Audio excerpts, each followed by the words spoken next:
Hi, my name is Devika, and today we'll be doing the egg drop experiment. For this experiment, you'll need a pie plate, a jar 3/4 filled with water, an egg, and a paper towel roll. Disclaimer, this person is a trained scientist who has all the required personal protective equipment necessary. Please be careful if attempting at home. So to get started, I'll take this pie plate here and I'm just gonna put it over the jar. Next, I'm gonna take the paper towel and I'm gonna center the paper towel so that it's just above the jar and it's over the pie plate as well. Finally, we have our egg here. So we're gonna put the egg on top of the paper towel.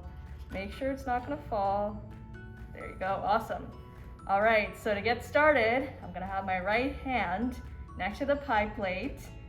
And when I'm ready, I'm just gonna knock the pie plate over and it should let the egg drop below and into the jar.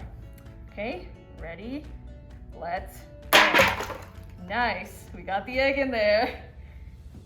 Newton said that objects in motion want to keep moving and objects that are stationary want to stay still, unless an outside force acts on them. So since the egg is not moving while it sits on top of the tube, that's what it wants to do, not move. When I hit the pie pan, enough force was applied to the pie pan to cause it to zip out from under the cardboard tube, meaning there's not much friction between the surface of the pan and the water container. The edge of the pie pan hooked the bottom of the cardboard tube, which then sailed off with the pan. Basically, the support was knocked out from under the egg. For a brief nanosecond or so, the egg didn't move because it was already stationary, not moving on top of the tube. But then, as expected, the force of gravity took over and pulled the egg straight down toward the center of the Earth. Also, according to Mr. Newton's first law, once the egg began moving, it doesn't want to stop. The container of the water interrupted the egg's fall, providing a safe place for the egg to stop moving, so it could be recovered unbroken. The force of gravity on the egg caused the water to splash out, and the audience burst into spontaneous applause.